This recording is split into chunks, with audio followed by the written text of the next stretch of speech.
Hello and welcome to Sports Fan Entertainment, here to recap the Tennessee Titans 2024 NFL Draft. All the picks are now in the books, and I'm actually going to wait to give grades because I do want to do a little more tape study on these guys. Going into drafts, guys, I'm not the 7-round deep guy. There are people that are or claim to be. I'm not. Whenever they get drafted, I can tell you, okay, this is their athletic profile. I'm hearing this and I'm hearing this, but I also want to look at them myself, and I want to have time to do that at least tonight and maybe tomorrow before I give official grades. If I don't know them, so that's going to be specifically when it comes to like some of our 6 or 7 round picks, or at least one of our 7 round picks. So no grades today from me, except for a couple that I will give because I know for a fact. And overall, I liked our draft. Now, we're limited by the fact that we only had 2 picks in the first 105 picks, right? Our third pick was the 106th pick. So, there was nothing that we could have done outside of, and I mentioned this when we drafted getting J.C. Latham, getting like a Rome Odunze or like a Joe Alt or like some other miraculous thing, or if we got some huge second-round steal, that would have had me ecstatic today. It wasn't going to happen. Not for me, because we just had a bunch of 4th, 5th, and 6th, 7-round picks. And, and hopefully, because, historically, we don't hit on those at all. I went back and I looked at the list because I was like, we really don't hit on these. Now, this is in the John Robinson era. But even last year, right? Josh Wiley, okay, now he got snaps as a backup talent. Did he do anything? No. Jalen Duncan, who I liked when we drafted him, he was awful. Colton Dowell, nothing. Look at the year before. We drafted Kyle Phillips, a lot of hype for nothing. Theo Jackson, who? Chance Campbell, who? Year before that, we got Racing McMath, a lot of potential. Nothing happened. Brady Breeze, Then year before, Laurel Murchison, Cole McDonald. Oh, I forgot about Cole McDonald had a farm. It's hilarious. Chris Jackson did a little bit more than some of the other guys I mentioned. Really nothing. We had DeAndre Walker in the previous year. And then we had David Long. David Long was the last day 3, maybe not even day 3. I really mean by that, I mean 5, 6, 7. I think round 4 is still very valuable. When you get to 5, 6, 7, that's where the really good GMs differentiate themselves. But I'm not going to act like, I've watched tape on all these guys and I'm so excited that we got to steal. I don't know. I'm not sure. I might like some things, but I don't know. So nothing was going to get me so excited that we did in rounds 5, 6, or 7. That's just who I am. And that would go for if I was if I was a 49er fan and the 49ers hit, I would be a little more excited because they find like a Brock Purdy. They find like I think Dre Greenlaw went that late. I know Talanoa Hufanga went that late. Then I'd be like, we get a lot of really good picks, late in the draft. And I'd be a little more excited. That has not been the case. Now, again, I'm hoping with Rand Carthon, that is the case. And I can start being more excited about day 3. But not quite my move. But we will talk again. I want to reemphasize because I think people just misinterpret it. Because, again, I wanted Rome Odunze, and I felt safer with Olu Fashanu. I felt safer. That's why I gave the J.C. Latham pick an A-. An A- is a bad, guys. Guys, I got through college with a B+ average, okay? And I'm so proud of that, okay? Thank God I got through college. Barely even that, by the way. A- is really pretty good. I mean, I'm only going to give you an A if you do exactly what I would have done, and I'll give you an A+ if you do something extraordinary that even I didn't see coming, and I'm like, wow, that was bloody brilliant. Then you get an A+. A- is fine. A- is 100% fine. I would have just picked Rome Odunze. That would have been an A for me. And then Olu Fashanu would have also been an A for me. But Latham's an A-. It's an A-. It's an A-. I like the pick. I just didn't love it. I didn't love it. That's all I kept saying. Said it again and again and again. I didn't love it. It's not what I would have done, but I like it. We'll see what happens. There's a lot to like there. Now, we've got to get into round two. We've got to get into Vondre Sweat. Because what a stir was created Friday night in regards to Vondre Sweat. And this is partly due to a lot of sensationalism that happens here. A lot of people, I do think some people were certainly overreacting. Because while second round picks are very valuable, particularly when, you're picking at 38, we've gotten like Kevin Dodds who've come in here and done nothing, and they became a Super Bowl contender anyway. Okay, so you can survive if you get a second round bust. So let's not act like it's the end of the world. Some people were acting like, oh, if this is a bust, it's the end of the world. No, it's not. No, it's not. We literally got way more value, in my opinion, by getting L'Jarius Sneed for a third. I'm not worried about, I want to do well with our second round picks. Let me be clear. I want to do well with all of our picks. But I definitely don't want to bust at 7. But if you miss on a second round pick, it's not the end of the world. You can survive. The 49ers took Trey Lance 3rd overall. They've survived. So I don't think anyone ever needs to be going like, this is a disaster. This is a disaster. Okay, now that's a little crazy. You're acting a little crazy. You might be a little upset and disappointed. That's fine. We don't need, this is a disaster at 38. We have potentially a future bust. That's it. It can be totally fine if you build your roster outside of that. So when we look at this whole Vondre Sweat situation, let's talk about this in totality in terms of, first, I will say, there's a lot I like about the player on tape. There's a lot that he shows for his size, his explosiveness, how good of a pass rusher he was at that size that you have to be really excited about. And I've not seen a guy this big do what he's done, and that is very encouraging. Now, let's get into the concerns. And I feel like, I think people need to differentiate between who they necessarily, now you're going to get tweets anyway on Twitter or X, whatever. I still call it Twitter, just because that's how the algorithm works. So maybe you really just don't want any negativity or any criticism about anything that the Titans do. But whenever you see it, you get upset because you're saying, if you're a fan, why are you criticizing them? I think you're perfectly allowed to do that as a fan. And as you all know on this channel, we do it all the time. Okay? That's what we do here. I don't ask people to come here. Not really. If you want to, it's fine. If you don't want to, you don't have to. And if it goes for other creators, if you think they're too critical, just ignore them. Some of them are like a little extra. Just ignore them. It's really not even worth arguing. It's really not. Now, my criticism, my concerns. Let's first talk about the DWI. Now, let me tell you from personal experience, I have friends in my life currently, and I will admit this, that have gotten DWIs.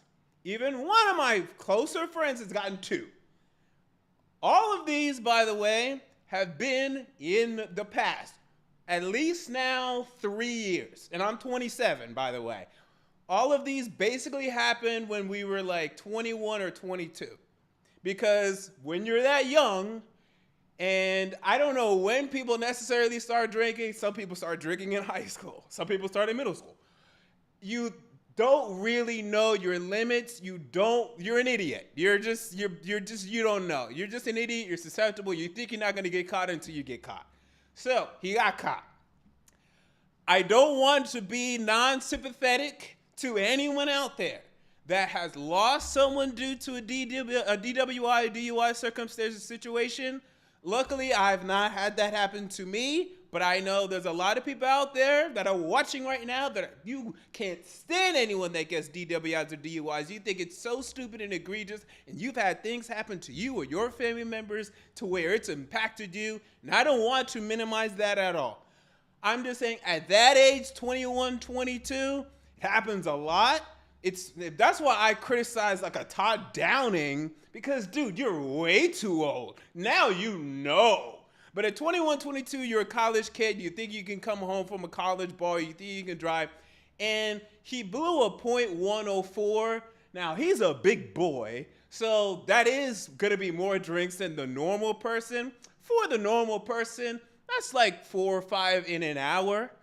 You shouldn't drive after that. I know why someone think that they should and why they would get caught. Okay? I know why someone would think that. It's dumb, and I don't do it, and I wouldn't do it.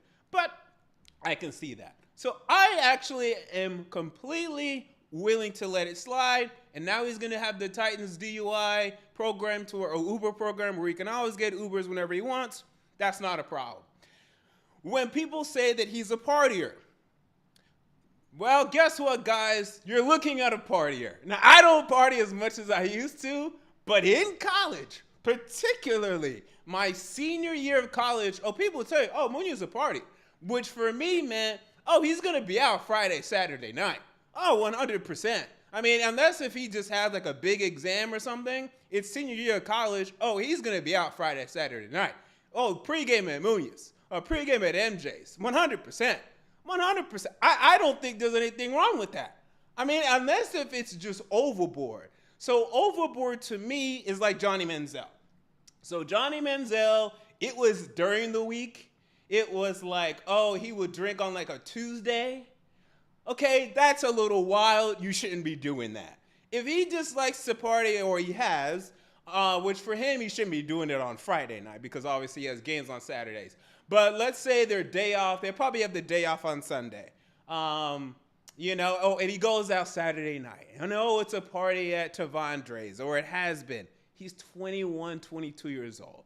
And I don't know, maybe some of you guys, you don't like parties, or you just haven't, you don't like to drink, or maybe you're religious. Okay, that's fine. I'm just telling you, there's a lot of 21, 22-year-olds that are partying, pre-gaming, and going. I live in Nashville, downtown Nashville, Broadway. Jeez. I mean, I'm not there every Saturday now. Now I've relaxed. But every other Saturday, I'll be on Broadway, 100%. I see some of y'all on Broadway. I'm not like, oh, that guy's a partier. So I need to know the extent of that. If it's like, okay, this guy's going into the week. Okay, maybe this guy has problems. Then that's an issue, because obviously you have to show up for class and practice. When it begins to interfere with your responsibilities, then I'm concerned. I've seen now, I did not see this in college. I'm sure it happened, but I went to a nerdy college. I went to Vandy, so no one was that crazy. I've seen people, though, progress over the years, and then into 24, 25, 26, like Johnny Manziel, end up having a problem and having to go to rehab. I've seen that. Multiple people, including one of my friends too, who's now completely rehabilitated. He doesn't drink anymore. He had to learn, and now he doesn't do it. It could happen. I'm not going to say this because I don't know. I don't know the details. But if I just hear someone's a partier, I need to hear it's Johnny Manziel. I need to hear it's in the middle of the week. He can't stop. Literally, guys, I have personally, and I've mentioned these names before, but I'm not going to mention them now because I don't want to make anyone have any opinions on them when it comes to this topic. Gone out with a Tennessee Titan and a Cincinnati Bengal, and they had a game on this was technically this was in March, right? So I think they had a workout or something, but they were off. It was the off season. And on a Sunday night, and I didn't have work the next day, I've gone out and had drinks with these guys. And then multiple times. And by the way, this Bengal and this Titan, one was a decent Titan. The other was a pretty good Bengal. It didn't really impact their performance from anything I saw. And they weren't partiers. But yeah, some people go out for drinks. It's really not a big deal. So That's my thoughts on that. Now we talk about the weight. Now, this is where I have a problem. I have actually a big problem with the weight. I have well, no pun intended, a huge problem with the weight. Because the weight scares me big time. And I need to get this confirmed. I'm pretty, according to 24/7 Sports, he was a 250-pound defensive end coming out of high school. They eventually wanted him to play defensive tackle. So, in the span of 4 years, he put on over 100 pounds. That's a lot. And I don't care what bulking program you're on. Even a very good athletic program and a college program. 100 pounds in 4 years is a lot. I mean, that's a completely different body that you have there. That's a lot of weight, okay? And then reportedly he was 390 in, I think it was January or December. I think it was January. 390 is a lot. And at 22 years old, at 366, right? Because apparently he went from 393 to 366 before he finally got weighed officially in this offseason. At 22 years old, he is already going to be the heaviest defensive tackle in the league. Already. Tomorrow. There are 28, 29, 30, 31, 32, 33, 34, 35-year-old grown-ass men. No one weighs as much as this guy currently in the NFL. Now, it's happened. If you go back and look it up, it's happened. Typically, you will see this more from offensive linemen. You have some taller ones, like I think Jordan Mailata, who's like 6'8". I think he's like 380. And you see some of that when it comes to like some other offensive tackles. Vince Wilfork, who I will admit, a great player, right? Hall of Famer, I think. I'm pretty sure he's in the Hall of Fame. If not, he probably will be. He was too heavy for his height, but he was a beast, so it didn't matter. But my only concern is just that if you're this weight at 22, and now he's saying he's going to cut down to 350, he wants to come down to 350. I just don't know if that's going to happen. You usually go the other direction, dog. You usually gain weight. You don't usually. Not everybody. And now he's going to be on the NFL program. Not everybody. But you're already the heaviest defensive tackle in the league. You're heavier than Jeffrey Simmons by a mile. He's not a nose tackle. You're heavier, but so let's only compare to nose tackle. You're heavier than Dexter Lawrence considerably. You're heavier than these other nose tackles. Anyone that you want to bring up. It's just like, okay, all right. So that's much more of my concern. The alcohol and party thing, it's less. It could, but he's young. So it's just, I think that's just being young. Like I don't know. I don't know if, yeah, I think I'm biased on that a little bit because, again, I've had considerable fun in my life. I wasn't even in a frat, by the way. I just didn't want to join a frat, but I've had plenty of frat friends. I went to a school at the time, not anymore, had a big Greek culture. That doesn't bother me. Unless if you're just doing it in the week and you're doing, some wild things. So that's my main concern there. And then also, let's just say, people are trotting out that, well, he had first round talent. I guess. But then and again, I thought his tape was pretty good, but I didn't have him rated that high. I had him in like the 50s. And then you look at other people's big boards had him in the 70s, 80s, 70s, 80s, 80s, 70s. You just look around. That's where people had him. Now he's going to start. And he's going to be a 2-down guy. Maybe if he gets really in shape, maybe one day he could be a 3-down. He's going to be a 2-down guy. And I would have preferred to get something else. I would have preferred. So we'll see. I don't know him. His personality seemed fine, but it always seems fine till it's not.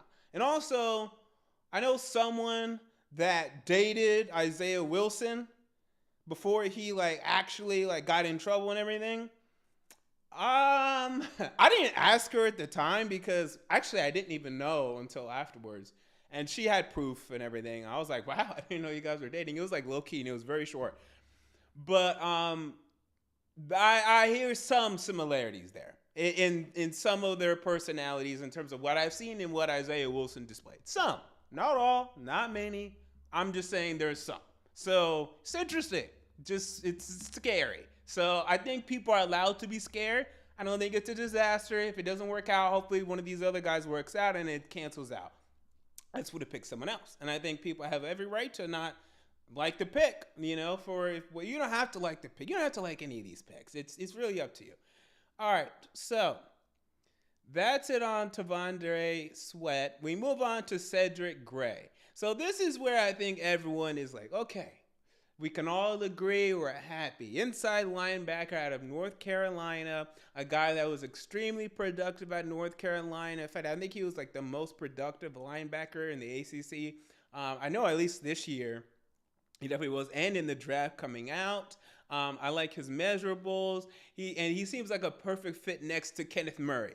By the way, I am getting a little annoyed that people keep bringing up Kenneth Murray. I get it because he is starting. I'm just warning you, and you should ask Charger fans. I don't think Kenneth Murray is going to be on this team next year, and I don't think you're going to want him to be. You might. I've watched Kenneth Murray. He's been a disappointment. I don't know why people aren't really talking about that. I don't think he's a disaster. He's been a disappointment. He's gonna start, I think. He will. And he'll make plays. And in a limited capacity, now that he's not really being, well, maybe he is. I don't know what the plan is yet. But he was, for a time for the Chargers, being asked to be much more of a every down guy, and maybe in the role where he's able to just be more free and just rush the passer and just be able to be more downhill. He'll look a lot better in that type of role. I hope so. But I feel much better now that we have someone that I trust, because I don't trust Kenneth Murray. I don't know what people do. I don't understand. Just ask Charger fans. You can just ask them. They're not mad that he left. They don't care. They let him go for a reason. They invested a lot in him, and they let him go. They invested a lot in him, and they're like, you can, it's fine. So, yeah. But this is someone that I think will be a long-term starter for us. I also say the same thing about Monty Rice. And now no one cares about Monty Rice. But I feel more complete, because Monty, he was less complete coming out of college than Cedric Gray is. Cedric Gray, the question is whether or not you think his ceiling is that high. So I have less concerns here than I did. And I like Monty. We took Monty in the third. So I definitely love taking Cedric Gray here in the fourth. So I think we're all pretty much unanimous as a fan base that we like this pick here. In the fifth round, we had Jarvis Brownlee Jr. out of Louisville. So this is where I saw people complaining that why did we take a corner? Also, guys, it's the fifth round. By the time we get to the fifth round, just take good players. The only thing that I have a problem with is if we took a punter, or I still don't think you should take a kicker. I still don't think you should take a kicker at this position. Or if you are, I think the Patriots taking Joe Milton in the sixth is kind of weird, but it's the fifth and the sixth and the seventh rounds. Guys, I know we need a wide receiver. If we took, and I know, who was it that was available here? Like Malik Washington and some other guys that, hey, I liked too. They're falling for whatever reason. Maybe we'll look back and be like, man, that fifth round pick, I knew he was going to be good. For instance, right? I actually have a good example of this. I knew George Kittle was going to be a beast. I knew that George Kittle was going to be a beast. Everything that I saw from him coming out of Iowa and everything that I saw from him at the combine specifically, that when I was like, oh, okay, oh my God, why is everyone passing on George Kittle? This is a bad situation. So there are those circumstances, but more likely than not, it'll be fine. And guys, we need to be 4 corners deep at least. Like, don't act like we went into last season with what? We had Christian Fulton, we had Roger McCreary, we had Caleb Farley. Who was supposed to be our? Oh wow, why am I already forgetting? Who was supposed to be our number 3 guy last year? Remind me in the comments. It's someone that I'm forgetting right now who's no longer on the team. We're like, yeah, this guy can be like our number 2 or number 3 guy. I can't remember right now. But regardless, you still saw Trey Avery out there. You still saw Eric Garrett out there because, spoiler alert, one of these guys is going to get injured. It's almost guaranteed. I think for every team in the NFL. Sean Murphy Bunting. Thank you. Someone told me Sean Murphy Bunting. So Sean Murphy Bunting was supposed to be our 2 or 3, and yet we still saw Trey Avery, and we still saw Eric Garrett. And in the years past, we've still seen Chris Jackson, and we've still seen Yugo Amadi, and we've still seen, because these guys are going to get hurt. I hate to spoil it for you. They're corners. They're going to get hurt. Okay? One of them is going to get hurt. I hope not. I pray. But if you look at every single team in the NFL, I guarantee you one of their top 3 cornerbacks gets hurt during the year. And maybe even relatively significantly. It sucks. You don't want to plan for it, but you should. Okay? So now we have Jarvis Brownlee in here. Good. And I like what I've seen. He's particularly aggressive as a corner. Likes to attack the ball. Very physical. Seems like a guy that is more slotted to be like a nickel corner, so that goes in line with what we would likely need. I like this pick here as well. So this is where I started to feel better. And now again, I'm not going to be so excited because, we got this, really good pick in the 5th round, but it's a good pick. I like this pick as well. So we move on to the next one. We took Jaquan Jackson, wide receiver out of Tulane. So finally we get our wide receiver here. And really it's looking like he's likely to be a returner for us. Specifically probably a punt and maybe even, still kick returner. I liked the highlights that I saw. I want to watch more of his tape because he didn't get much production. Like, he never surpassed 500 yards for a season in college, so that would have been nice to see. Because if he didn't surpass that in college, he's probably not going to surpass that for us. I mean, it depends, but it depends on, who was ahead of you in the depth chart, the opportunities that they had. But they did have Michael Pratt, so they should have been throwing the football relatively consistently. So, I would have liked to see a little bit more production. But if he comes in here and he offers, and I think he will, special team value, cool. And this is why I was mocking us, guys like Anais Smith and guys like this that are 5'9", maybe a little light, but can come in here, maybe be punt returners, maybe play in the slot and do something. There's decent upside, and we'll see. And, by the way, my favorite late Tennessee Titan, the one I got most excited about when we drafted him, Trey McBride. And we took him in the 7th, if I remember correctly. And I was like, oh my God, we got Trey McBride. Look out for Trey McBride. And now he's not even the most popular Trey McBride in the NFL that I've ever seen, because the other Trey McBride who plays tight end is much more considerable than him. But I liked it. I mean, I know some people hated it. I'm not going to hate it on the 6th round pick unless if it's just an absolute waste. And I saw some decent highlights from him, and he shows some decent speed, particularly in the return game, for me to say, oh, no, I don't see why people are hating on this. All right, then we moved on. So in the 7th, with our first 7th round pick, we took James Williams, safety out of Miami, who's going to play linebacker for us. Okay, interesting. So I want to watch this tape. I want to see how much was he in the box. How much was he playing as like a down safety?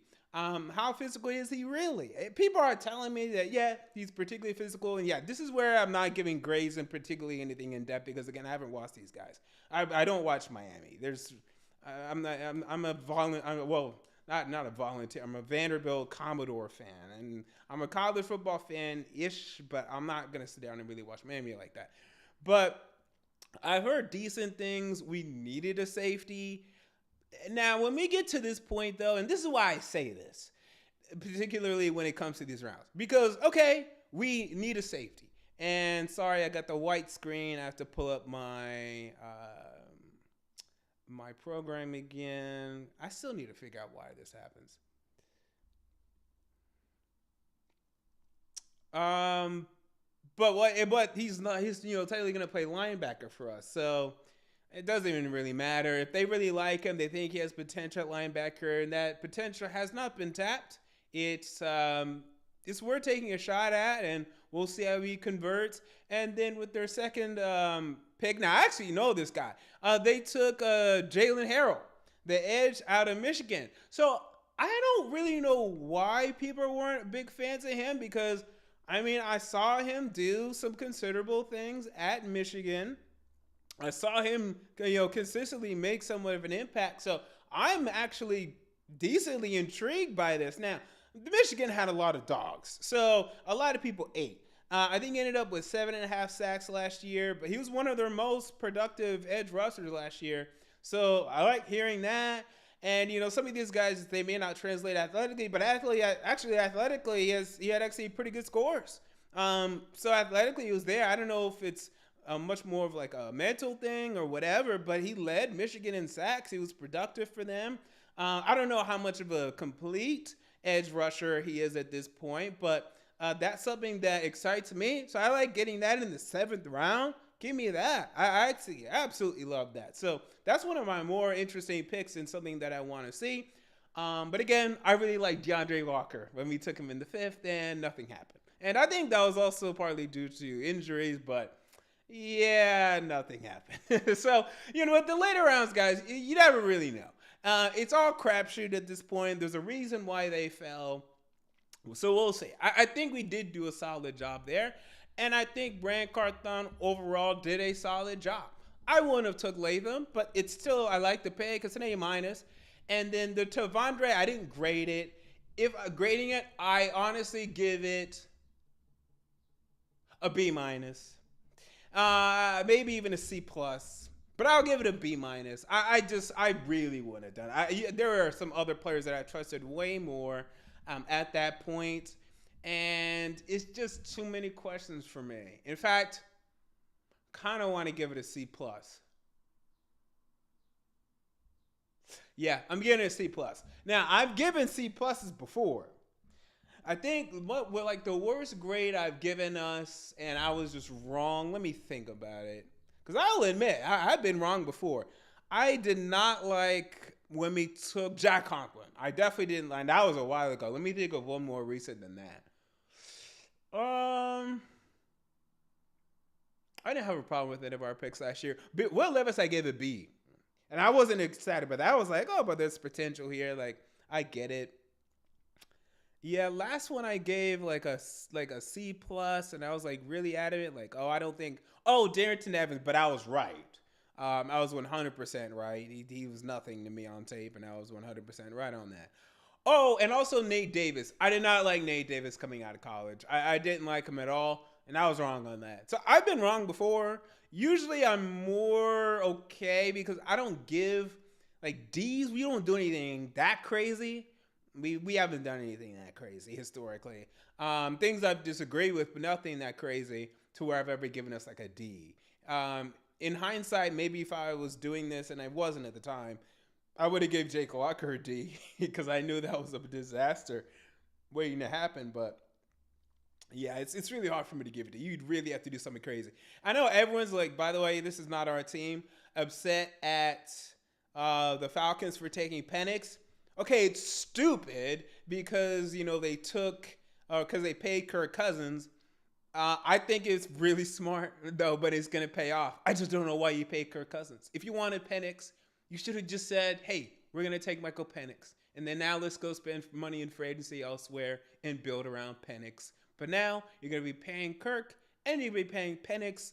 So not really going to win anything for a couple years because the cap that Kirk is taking up is going to hurt you. But I mean, maybe 5 years down the road, when Penix is on the last year of his rookie deal, maybe then the window will be open. But for a while, when you're paying Kirk Cousins his contract, it's stupid. But I actually gave that one like a A- because I like Michael Penix. I like him a lot. I think he was, for me, actually to be honest, he was number 3, but I really almost had a number 2 as quarterback in the draft for me. I really like Michael Penix Jr., and I think the Falcons did a really good job there. But that's not Titans related. We did have a super chat that I want to get to, though. This was a while back, so let's go ahead and bring up that super chat. And I'll also stay and answer some more comments. And then again, I'll be back when I watch some more tape on these guys, and I'll give some more in-depth analysis and some more official grades. But you have the top 2 picks. And Cedric Gray, actually, I'll give a grade on Cedric Gray. That's an A. That's an A for getting Cedric Gray. And then I'll give grades on the other ones later on this week. All right, so in the chat, let's see here. Fire in the Sky says, Vegas, absolutely. I don't like to curse on this channel. On the Titans, plus 800 to win the division. I'm dropping 300 to 400 on it. Am I burning those Benjamins, or is there hope? Well, there's certainly hope. And if I were you, well, it depends what $300-400 means to you. I don't bet that much. I don't know how much you make or anything like. The max I'll bet. Oh, actually no. And oh god, I was an idiot. I bet $400 on the Cowboys to beat the Packers, and boy. Anyway, but I mean, plus 800, sure. I mean, it's a decent shot. If I had to be honest with you though, the odds I give personally, I mean, those odds aren't, they're high, but I don't think you can give this team anything more than plus 500, because at best you can give them plus, if you're really really optimistic, plus 4, because you can't really say I think we're better than the Colts. I do, because I don't think Anthony Richardson's very good, and I think he's going to come in and I think he's going to stink, and I can't wait. But you can't definitively say that we're better than the Jaguars or the Texans. The best case scenario, you can tell me, if you want to, that we're all equal. And you want to give them all equal odds? Okay, so plus 300 or plus 300, plus 300, whatever the math is on that. And then whatever the Colts would be left over. That would make sense. The most I would go might be like 450 though, because I think I'd have to put us behind the Jaguars and the Texans in terms of odds. Like if I had to predict percentage, I'll give you my percentages just thinking in my head. I think the Texans 40%, Jaguars 25%, Titans 20%. But I do think we have half the odds of winning the division than the Texans at this point, until I know for a fact that Levis is a bona fide stud and everything. Because I still think we're going 9-8, and I think that's great. And maybe 10-7. But I think Stroud has much more potential to do more, and we've seen the Jaguars struggle a little bit lately, but it should be even at best. I know we're fans here, but we can't say that, oh, we should have better odds than the Jaguars or the Texans to win the division at this point. That's a little, you can't say that. I mean, if it happens, great. If the Texans would have said it this time last year, they would have been crazy. They ended up being right. It's still crazy. It's still crazy. So, yeah, we'll see. All right. Let's see any of the comments that I should address.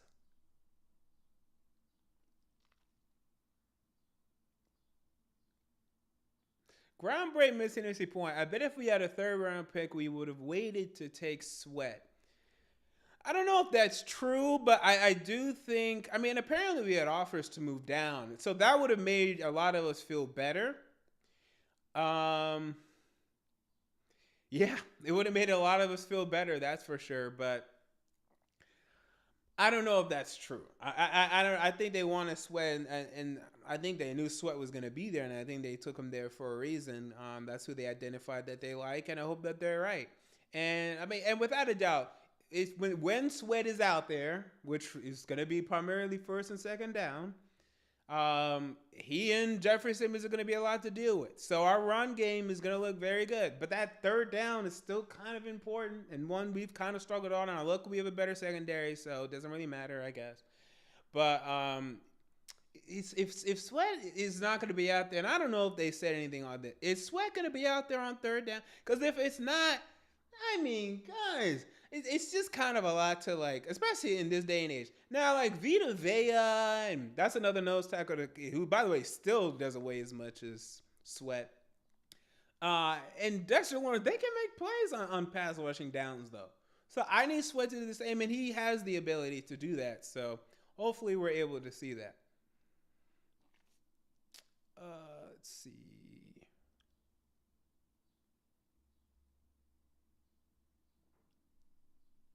And by the way, I think this all ends when it comes to the Falcons. I think they're just going to cut Kirk. Hell, I think he's going to get hurt or he's not going to play well this year because I don't know why they signed him. Before, wait, and I don't mean that now. I meant when they signed him. Why are you signing this 35, 36-year-old quarterback to this deal? It's madness. It didn't make any sense to me at the time. And then you draft Penix. So for me, it's just 2 years of stupid if Kirk is out there, but I think he's not even going to play that well. So I think he's going to end up getting benched because people are going to ask for Michael Penix. You don't think, and we don't have to bring this up necessarily. Let's just say this. You don't think all these people in Atlanta are now going to be calling for Michael Penix the minute Kirk Cousins struggles, the second he struggles? You don't think these people in Atlanta are not going to be calling for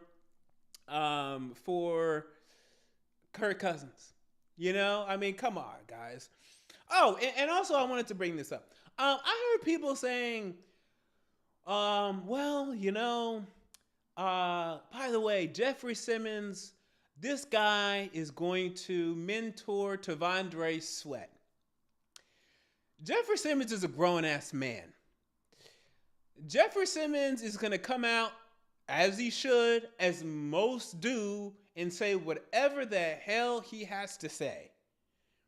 I don't know Jeffrey Simmons that well. If this guy's a clown and toxic, I don't think Jeffrey Simmons is going to let that get involved in his life like that. He's going to be like, wow, this guy's, you know, a mess. And he's kind of like a wreck. And he's going to wreck me. And I'm a grown-ass man. I ain't got time for this. I ain't signed up to be a babysitter. I don't buy that. These are grown men. I don't buy mentor, sure. But in terms of like lively decisions and stuff like that, I don't buy it. I think it happens for some players. Chris Carter and Randy Moss, that's an example. And by the way, Randy Moss was not even really receptive to Chris Carter at first. They had to get over that. And Chris Carter was just such a nice guy, and he had so many demons that he went through that he was nice enough to do it. Jeffrey Simmons had an issue in high school. Since then, he's been a completely stand-up guy, and I can't even remember what it was. What did Jeffrey Simmons even get in trouble for? Did he get like a DWI or something? What did Jeffrey Simmons do in high school? I know he did something, but I didn't even consider that when I was evaluating him because I was like, dude, that was high school. I don't care.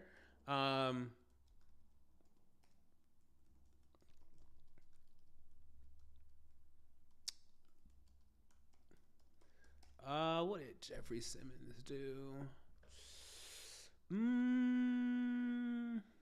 Oh yeah, he was caught on video punching a woman. Yeah. Yeah, not great. And I'm not laughing at that. Yeah, not great. But just because, you know, he's gone through that and he's better now. These are two different situations, by the way. One, domestic violence, and the other being like, you know, alcohol and whatever, you know, is going on here. I don't buy it. I don't buy it. And then other people are saying, by the way, did you see how happy Will Levis was? We took J.C. Latham. You see how happy? If we took Rome Odunze, you don't think Will Levis would be talking about, oh my God, I'm so happy to have Rome Odunze. Oh my God, let's link up, dog. So don't give me that, well, the players love it. I don't care. If we took anybody, they're gonna go on social media and be happy. So let's cut that crap. That's a bunch of junk, okay? DeAndre Hopkins would have been like, oh man, can't wait to mentor Romo Dunze. So don't tell me about, well, the player was happy. I don't care, because they would be happy anyway. That's a bunch of junk. So let's stop that, okay? I don't know why people were saying that. Yeah, so let's stop with that. I heard some people saying that. I'm just like, it doesn't matter who they take. They're all gonna say the same thing. They all say the same thing. It's nonsense. All right, so that's gonna do it for me here for this draft recap. Again, I'll be back later on during the week to give my grades and a little more detailed and whatever information comes out of press conferences and my thoughts on those. Until next time, this has been MJ of Sports Fan Entertainment, and I'm out. See you all later.